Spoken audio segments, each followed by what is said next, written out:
இன்றைக்கு நாங்கள் பார்க்க போகிறது இன்ஸ்டெட் ஆஃப். இன்ஸ்டெட் ஆஃப் என்று சொன்னால் பதிலாக,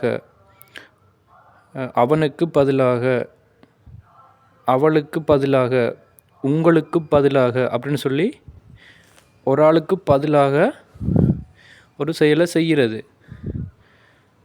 அதுதான் நாங்கள் இன்ஸ்டெட் ஆஃப் மூலமாக வந்து பார்க்க போகிறோம். அதில் வந்து முதலாவது பாருங்க, அவனுக்கு பதிலாக அப்படின்னு சொன்னால் இன்ஸ்டெட் ஆஃப் கிம், அவனுக்கு பதிலாக. இதில் பாருங்க, அவனுக்குன்னு சொன்னால் கிம், பதிலாக சொல்லிக்க இன்ஸ்டெட் ஆஃப். அப்போ இன்ஸ்டெட் ஆஃப் கிம், அவனுக்கு பதிலாக. நாங்கள் இன்ஸ்டெட் ஆஃப் கீ அப்படின்னு சொல்லி இதில் பயன்படுத்தக்கூடாது. இது வந்து என்ன, ப்ரொனவுன். ஆகவே நாங்கள் கீ என்று சொல்லி பயன்படுத்தக்கூடாது. இன்ஸ்டெட் ஆஃப்க்கு பின்னால் கிம் அப்படி தான் யூஸ் பண்ணணும். அதே மாதிரி அவளுக்கு பதிலாக அப்படின்னு சொன்னால் இன்ஸ்டெட் ஆஃப் க. அப்போ இன்ஸ்டெட் ஆஃப் சி அப்படின்னு சொல்லி யூஸ் பண்ணக்கூடாது. அவளுக்குன்னு சொன்னால் ஹ அப்படின்னு சொல்லி அந்த ப்ரொனவுன்ஸ் தான் நாங்கள் இதில் பயன்படுத்தணும். அதே மாதிரி உங்களுக்கு பதிலாக இன்ஸ்டெட் ஆஃப் யூ, எங்களுக்கு பதிலாக instead of us, instead of us. அஸ்ன்னு சொன்னால் எங்களுக்கு, இன்ஸ்டெட் ஆஃப்னு சொன்னால் பதிலாக. அப்போ இன்ஸ்டெட் ஆஃப் அஸ், எங்களுக்கு பதிலாக. அவர்களுக்கு பதிலாக என்று சொன்னால் instead of them. Instead of தேன்னு சொல்லி யூஸ் பண்ணக்கூடாது. ப்ரொனவுனை தான் நாங்கள் யூஸ் பண்ணணும். தெம், அவர்களுக்குன்னு சொன்னால் தெம். அப்போ இன்ஸ்டெட் ஆஃப் தெம், அவர்களுக்கு பதிலாக. எனக்கு பதிலாக இப்படின்னு சொன்னால் இன்ஸ்டெட் ஆஃப் மீ. அப்போ நாங்கள் இன்ஸ்டெட் ஆஃப் ஐ என்று சொல்லி யூஸ் பண்ணக்கூடாது. எனக்குன்னு சொல்லிவிட்டு ஐ அப்படின்னு சொல்லி யூஸ் பண்ணக்கூடாது. ஐன்னு சொன்னால் அந்த ப்ரொனவுன் என்ன, மீ. அப்போ நாங்கள் மீ தான் அதில் யூஸ் பண்ணணும். அப்போ இன்ஸ்டெட் ஆஃப் மீ, எனக்கு பதிலாக. அதே மாதிரி மொபைலுக்கு பதிலாக இதை எப்படி சொல்லலாம்னு பாருங்க. இன்ஸ்டெட் ஆஃப் மொபைல், மொபைலுக்கு பதிலாக.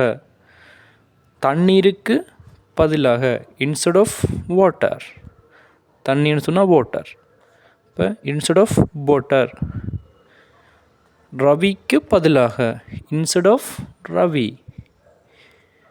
காரிற்கு பதிலாக இன்ஸ்டெட் ஆஃப் கார். இதற்கு பதிலாக, இதற்குன்னு சொன்னால் திஸ். அப்போ இன்ஸ்டெட் ஆஃப் திஸ், இதற்கு பதிலாக. அப்போ நாங்கள் அடுத்ததாக வந்து என்ன, இன்ஸ்டெட் ஆஃப் வச்சுக்கொண்டு சின்ன சின்ன சென்டென்ஸை பார்ப்போம்.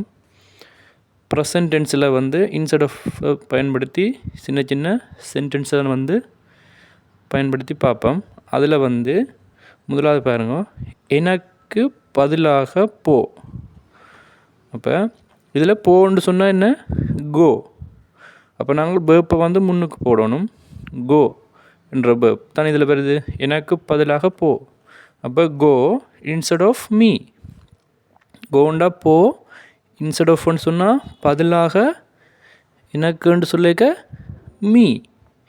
ஆகவே எனக்கு பதிலாக போன்னு சொன்னால் என்ன, கோ இன்ஸ்டெட் ஆஃப் மீ.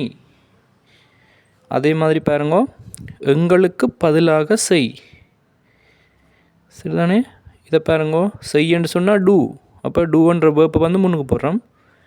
டூ பதிலாகன்னு சொன்னால் என்ன, இன்ஸ்டெட் ஆஃப். எங்களுக்குன்னு சொன்னால் அஸ். அப்போ டூ இன்ஸ்டெட் ஆஃப் அஸ், எங்களுக்கு பதிலாக செய். அதே மாதிரி அவர்களுக்கு பதிலாக சமை. அவளுக்கு பதிலாக சமை என்று சொன்னால், சமைக்கிறேன்னு சொன்னால் குக். அப்போ குக் இன்ஸ்டெட் ஆஃப் கேன்னு சொன்னால் என்ன, அவளுக்கு. அதே மாதிரி அவனுக்கு பதிலாக எடு. அப்போ எடுண்டு சொன்னால் என்ன, டேக். அப்போ டேக் இன்ஸ்டெட் ஆஃப் கிம். கிம்னு சொன்னால் அவனுக்கு. அப்போ டேக் இன்ஸ்டெட் ஆஃப் கிம், அவனுக்கு பதிலாக எடு. அதே மாதிரி அடுத்தது பாருங்க, சிம்பிள் ஃபியூச்சர் டென்ஸில் இன்ஸ்டெட் ஆஃப் வந்து இப்படி நாங்கள் பயன்படுத்தி சின்ன சின்ன சென்டென்ஸை வந்து மேக் பண்ணுறேன்னு சொல்லி பார்ப்போம். இதில் பாருங்க, உதாரணம், எனக்கு பதிலாக அவன் போவான். அப்போ இதில் பாருங்க, அவன் போவான் என்று சொன்ன என்ன, ஃபியூச்சர் டென்ஸில் இருக்குது. அவன் போவான் என்று சொன்ன என்ன, he will go. அவன் போவான் எனக்கு பதிலாக, instead of me. அப்போ he will go instead of me.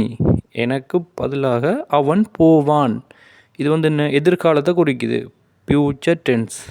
அப்போ ஃபியூச்சர் டென்ஸ் வந்து என்ன, he will go instead of me. அவன் போவான் எனக்கு பதிலாக. அதே மாதிரி பாருங்க, அடுத்தது, அவனுக்கு பதிலாக நான் போவேன். அப்போ இதில் நான் போவேன் என்று சொன்ன என்ன, ஐ வில் கோ என்று சொன்ன என்ன, நான் போவேன்.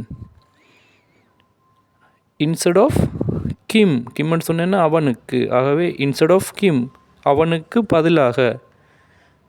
அப்போ இதில் வாசித்து பாருங்க, I will go instead of him, அவனுக்கு பதிலாக நான் போவேன். அடுத்தது பாருங்க, எங்களுக்கு பதிலாக அவன் செய்வான். அப்போ இதில் அவன் செய்வான் என்று சொன்ன he will do. அவன் செய்வான் instead of you, instead of us. us என்று சொன்ன என்ன, எங்களுக்கு. he will do instead of us, எங்களுக்கு பதிலாக அவன் செய்வான். அடுத்தது, உனக்கு பதிலாக நான் ஓடுவேன். அப்போ நான் ஓடுவேன் என்று சொன்ன என்ன, I will run. Future tense, I will run, நான் ஓடுவேன். இன்ஸ்டெட் ஆஃப் யூ, உனக்கு பதிலாக. அதே மாதிரி அடுத்த உதாரணத்தை பாருங்க, உங்களுக்கு பதிலாக அவள் சமைப்பாள். அப்போ அவள் சமைப்பாள் என்று சொன்ன என்ன, she will cook. அவள் சமைப்பாள் instead of you, உங்களுக்கு பதிலாக. இது வந்து என்னவெல்லாம், சிம்பிள் ஃபியூச்சர் டென்ஸில் வந்து இன்ஸ்டெட் ஆஃப் பயன்படுத்தி எப்படி நாங்கள் சின்ன சின்ன வசனம் உருவாக்குறோன்னு சொல்லி பார்த்துருக்குறோம். அடுத்தது நாங்கள் சிம்பிள் பாஸ்ட் டென்ஸில் எப்படி நாங்கள் இந்த இன்ஸ்டெட் ஆஃப் பயன்படுத்தி சின்ன சின்ன சென்டென்ஸ் மேக் பண்ணுறேன்னு சொல்லி பார்க்க போகிறோம்.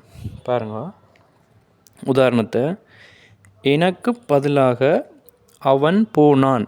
அப்போ இதில் பாருங்க, அவன் போனான் என்று சொல்கிறது என்ன, சிம்பிள் பாஸ்ட்டில் இருக்குது. அப்போ இதை எப்படி எழுதலாம், அவன் போனான், அவன் என்று சொன்னால் கீ, போனான் என்று சொன்னால் என்ன, வெண்ட். இப்போ நாங்கள் கோன்னு எழுதக்கூடாது, என்ன சொன்னால் இது வந்து பாஸ்ட்டில் இருக்குது, நடந்து முடிஞ்ச ஒரு விஷயம். அப்போ V2 verb, go, went, gone இருக்குது தானே, V1 V2 V3 verb உண்டு. அதில் இதில் past tense, simple past tense சொன்னால் நாங்கள் go went, அதாவது V2 verb தான் நாங்கள் யூஸ் பண்ண வேணும். அப்போ போனான்னு சொன்னால் என்ன, went, he went instead of me. மீன்னு சொன்னால் என்ன, எனக்கு. அப்போ he went instead of me, எனக்கு பதிலாக அவன் போனான். அடுத்தது பாருங்க, அவனுக்கு பதிலாக நான் விளையாடினேன். அப்போ இதில் நான் விளையாடினேன் என்று சொல்கிறது வந்து என்ன, சிம்பிள் பாஸ்ட் டென்ஸில் இருக்குது. அப்போ இதை நாங்கள் எப்படி எழுதலாம், நான் விளையாடினேன்னு சொன்ன என்ன, ஐ பிளேட். இதில் நாங்கள் ஐ பிளே என்று எழுதக்கூடாது, ஏன்னா இது வந்து சிம்பிள் பாஸ்ட் டென்ஸ். அப்போ பிளே, பிளேட், பிளேட்டுன்னு தானே வரும். அப்போ இதில் பாருங்க, V2 அப்போ தான் நாங்கள் இதில் யூஸ் பண்ண வேணும். அப்போ பிளேயோட V2 ஃபார்ம் என்ன, பிளேட், ஒரு ED சேர்க்கணும். அப்போ அது வந்து பிளேட். அப்போ என்ன, பிளேட், ஐ பிளேட்டுண்டா நான் விளையாடினேன். அவனுக்கு பதிலாக, அவனுக்கு பதிலாக சொன்ன என்ன, இன்ஸ்டெட் ஆஃப் கிம், கிம்னு சொன்ன என்ன, அவனுக்கு. இன்ஸ்டெட் ஆஃப் கீ என்று எழுதக்கூடாது, ஏன்னா இதில் நான் முதல் சொன்ன மாதிரி ப்ரொனவுன் தான் யூஸ் பண்ண வேணும். இன்ஸ்டெட் ஆஃபுக்கு பக்கத்தில் நாங்கள் கீ யூஸ் பண்ணக்கூடாது. அப்போ கிம்முன்னு தான் நாங்கள் யூஸ் பண்ணணும். அப்போ அவனுக்கு பதிலாக நான் விளையாடினேன் அப்படின்னு சொன்னால் என்ன? ஐ பிளேட் இன்ஸ்டெட் ஆஃப் கிம். அடுத்த உதாரணத்தை பாருங்க. உனக்கு பதிலாக ரவி வந்தான். அப்போ இதில் ரவி வந்தான் அப்படின்னு சொன்னால் என்ன? ரவி கேம். ரவி கேம். அப்போ வந்தான்னு சொன்னால் என்ன? கேம். இப்போ வந்து ஒரு நடந்து முடிஞ்ச விஷயத்தை நான் சொல்கிறேன். அது வந்து என்ன? Simple past. ரவி கம்முன்னு எழுதக்கூடாது. ரவி கேம். V2 வேர்ப் தான் யூஸ் பண்ணணும். ரவி கேம். கேம் கம்முன்னு இருக்குது தானே, அதில் நாங்கள் V2 வேர்ப் தான் இதில் யூஸ் பண்ணணும். Ravi came instead of you. Ravi கேம்னு சொன்ன ரவி வந்தான் இன்ஸ்டெட் ஆஃப் யூ, உனக்கு பதிலாக. அடுத்த உதாரணத்தை பாருங்க. அம்மாவிற்கு பதிலாக அவள் சமைத்தாள். இதில் பாருங்க, அவள் சமைத்தாள் என்று சொன்னால் என்ன? she cooked instead of mother. அப்போ இதில் she cookedன்னு சொன்ன என்ன? அவள் சமைத்தாள். இதில் பாருங்க, குக் என்று எழுதக்கூடாது, குக்ட். சிம்பிள் பாஸ்ட் என்றபடியாக நாங்கள் குக்கோட ஒரு ஈடி சேர்க்கணும். V2 verb cooked. she cooked. அவள் சமைத்தாள். யாருக்கு பதிலாக? அம்மாவிற்கு பதிலாக. அப்போ இன்ஸ்டெட் ஆஃப் மதர். நன்றி.